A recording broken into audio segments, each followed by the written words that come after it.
Well, I apologize for starting the show this way, but I want to get to this point right off the bat. As many of you know, we have a show on television on the Sportsman Channel.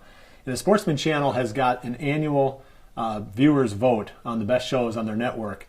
And the finalists this year were selected by the other producers. And unfortunately, we didn't make the cut. There were 5 finalists and we weren't one of the 5. But we still feel like the viewer hasn't spoken yet. And Sportsman Channel does have a place where you can write in your votes.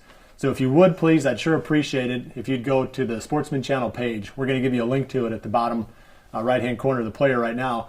And in the Best Hunt Show section, if you'd write in Midwest Whitetail, we'd sure appreciate it.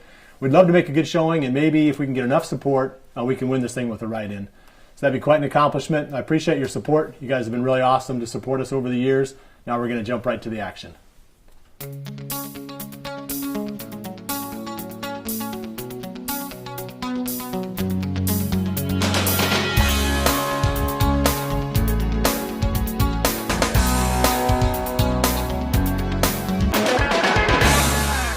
It's time to watch Midwest Whitetail.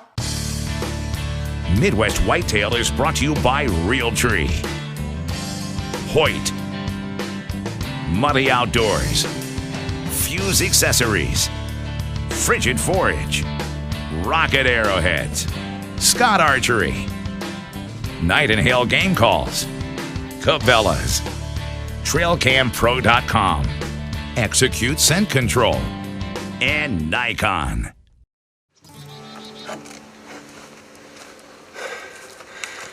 I just shot an old nasty deer off this farm, Cheech. He's a deer that's been around here for a couple of years, and he came out tonight at 3 o'clock out in this bean field, and he's laying on the other side of the field here. So I'm gonna go get my hands on him. He's an awesome old buck.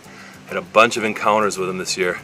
In fact, the first encounter I had was up on the ridge up here towards the end of October. We actually got in the blind, or up in the tree stand real early. I spotted him with the Nikons down in the valley, bedded. I grunted to him and he came up on a beeline.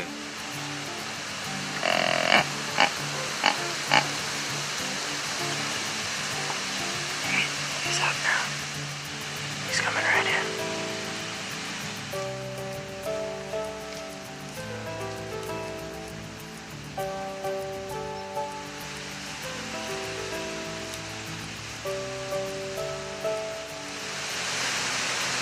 That's pretty cool right there. That buck, I think, might be the buck that we call Cheech. And ever since then, I'm kicking myself for not shooting him. So I've had a bunch of encounters with him, but that was the first encounter. It was awesome. So let's go see what he's doing over here.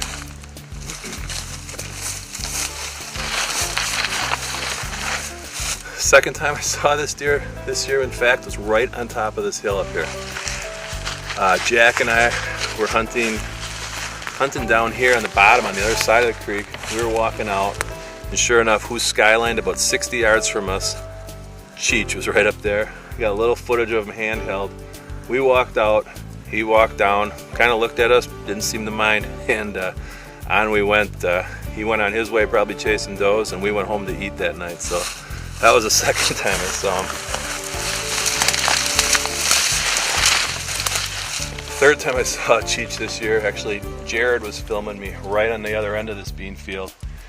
We had a bunch of does end up here in the south end of the field, and all of a sudden a couple of them came running in hard, and I knew something was chasing them.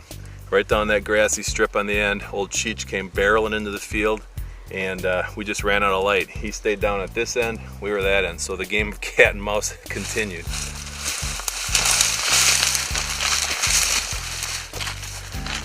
Fourth time I saw this deer was tonight, and he was out here, came out at 3 o'clock. There were a pile of doe out here, 5 or 6 doe, all around right in front of me tonight, and he comes from across the creek. I saw it was a decent buck, put the binocs on him. Sure enough, old Cheech. He came out and I watched him. He stood here, right about here till about at 40 yards, and I had does getting real close to the blind, and I was starting to get nervous, and I'm like, I gotta make the shot now. He was standing at 40 yards broadside, and I had the camera, everything situated, and as I drew, he started walking for the creek, and nothing spooked him. I think he was just done eating, but then, you know, I had to quick hustle, make the shot. I hit him high, he dropped in his tracks. The minute the deer went down, I looked in my viewfinder and I realized he wasn't in it, and my elation went to my stomach dropping. It's November 25th, the day after Thanksgiving. Everybody's home, so this is the one spot I could self-film, and I thought I could have done a good job. And if I would have made that shot 5 seconds sooner, he would have been standing at 40 yards and it would have been great footage. But that's what happened. I feel bad about it, but I'm still very happy that this big old buck from this farm is on the ground, and I haven't put my hands on his antlers yet, so I'm going to do that now. Last year, this deer, he had a big 4-point sight. He was quite a bit bigger last year. I got a bunch of pictures of him. When he came in velvet early in the season, it was like, wow, look at it. He looked like a mule deer because he was just so high. I actually think this deer has been pushing deer off the farm. He's kind of been the bruiser. I had my Reconyx over here set up on video mode, and you can actually see him kind of guarding his scrape and pushing other bucks out of the way. But he was a visible deer. He's a deer that was here all the time. He used these 2 scrapes virtually every day, every other day. And I mean, I had pictures last week. He was out in these beans at 11 o'clock in the morning. So it was just a matter of time. If I kept after him, he was going to make a mistake, and I was going to be in the right spot at the right time. So he's just an old gray-faced warrior, you know, and boy, yeah, I'm real proud of him. He's an awesome old deer. Scott's buck brings up some key points about the personalities of the bucks that we hunt. As the deer get older, their personalities really start to surface, and they become a lot more defined. And I've talked about that a number of different times over the course of Midwest Whitetail, but each time we encounter one of these deer, we learn more, and it kind of adds to that whole puzzle that we're trying to put together that helps us to understand better what these mature bucks do. Cheech was a buck that had a seemingly very small home range at the time that Scott killed him. Scott was hunting a 52-acre farm, and I don't think that deer ever left that farm. There's a fair amount of hunting pressure around it, and then I bordered on the other side, and I wasn't getting any trail camera pictures of that deer at all during the 2011 season.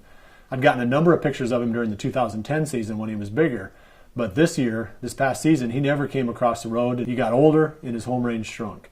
I don't think you can say that about every single mature buck, but it sure seems like there's a trend in that direction. As the deer get older, their home ranges shrink. The other thing about this deer is he became more visible. This buck, even last year on our farm, we never saw him. Now he goes 1 year later, and the deer is out there all the time. Every time Scott turned around, this buck was out in the food plot, or he was coming past the tree stand, or he was responding to calls or chasing does. So he was very visible. As he got older, he became more visible. So again, that's another piece to add to the puzzle. We've seen it with other bucks that we've hunted. Once they get past a certain age, and I think that age might be 5 years old. It seems like 5 years old, they're really difficult in most cases, and then as they get older than that, it just seems like the deer become easier and easier to kill. So, and obviously in a lot of places, it's not that easy to get a buck to 5 or 6 years old. And a lot of the deer around here, we can't get them to that age either, except they're deer that either are completely nocturnal or they have antlers that are small enough that nobody in the neighborhood wants to shoot them. So we end up getting some bucks to that age, and these deer become, like I said, quite active and quite visible. So now let's talk about another characteristic of this deer that makes it interesting from the standpoint of deer management, and that's the fact that Scott was not seeing any other mature bucks on this property. I mean, normally he's in a travel route there. There's a creek bottom going through there, and he sees quite a bit of activity of deer moving through there during the rut. But this past season, he didn't see any other mature bucks whatsoever on the whole 52 acres. And part of the reason is because Cheech was such a bully. And we've touched on bully bucks in the past. Bucks become super dominant, and now he's super dominant in this really small area. It seems like he was keeping other bucks out of the area. So if another buck wanted to move in there and have some opportunity to breed, it was going to be really tough for him because Cheech was right there running him out right away. So, we talked about killing these bully bucks and making space on our properties for bucks with better genetics. Not necessarily, we're not really thinking about we're improving the genetics of the herd, but what we're doing is we're making space on the properties that we're managing for bucks with better genetics to move in and take up residence and become dominant. So I think that, and Scott even admits that he probably should have killed the deer earlier in the season, and that might have made his farm even better during the rut. Next, we're going to talk about one of the bucks that we haven't been able to kill, and that's a deer that Jared Mills and Travis Patton are hunting on another property. It's a deer that was here during the late season. And if you go back and watch some of the episodes that we put out during the very tail of the 2010 season, there was a deer here that we called the Wide 10. So he was definitely a buck that was high on the hit list. And I was getting quite a few trail camera pictures of him. In fact, lots of trail camera pictures of this deer. And had one encounter with him, with a little bit of luck would have been able to kill that deer one evening. And here we are, fast forwarding to the 2011 season, and just within the past 10 days or so, Jared and Travis, hunting on a different farm, have identified the same buck. But the kicker is, where they're hunting is 4 miles as the crow flies. He's 4 miles away now. So from January of 2010 to November of 2011, he's moved 4 miles. You're thinking, what are the chances of this deer actually landing someplace where there's somebody that I know that's filming and has trail camera pictures to prove that it's the same deer? The chances aren't very good. There's a lot of places that deer could have gone and we'd have never known what happened to him. So what that kind of tells us is when deer disappear, unfortunately, some of these bucks move a long ways. And this deer was one of them. And 4 miles away, you might not even hear if somebody killed that deer. The word might not even trickle back to you. You might not even register that that's one of the bucks that you were hunting. And I don't know for sure why this deer is doing that. It'll be interesting to see when the late season comes if he starts drifting back here again. But it is interesting. Probably one of the most interesting things we've seen this season is the fact that this buck moved so far from one year to the next. So now we're trying to figure out, if he comes back here again in the late season, we're going to put him in the back of the truck and drive him back and forth in front of Jared's apartment and drive him past Travis's house until they look out the window. And I'm guessing that if they kill him, they're going to put him in the back of their truck and drive up and down my driveway until I look out the window and see him. So it's a contest now to see who can kill this buck. It's a cool story and a great lesson, so hopefully we can show you a little bit more about this buck as we get into the late season.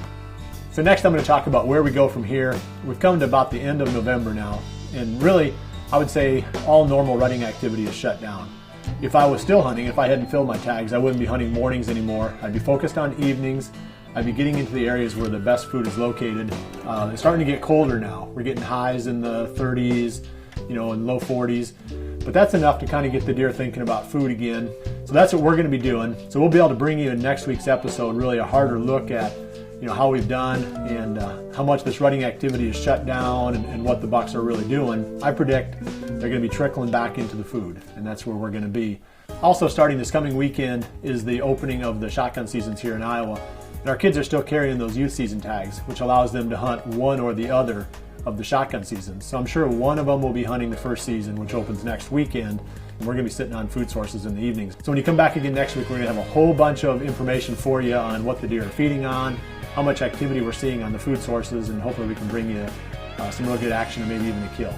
So I appreciate you joining me this week. We'll see you back here again next Monday for the next episode of Midwest Whitetail, and remember to always dream big.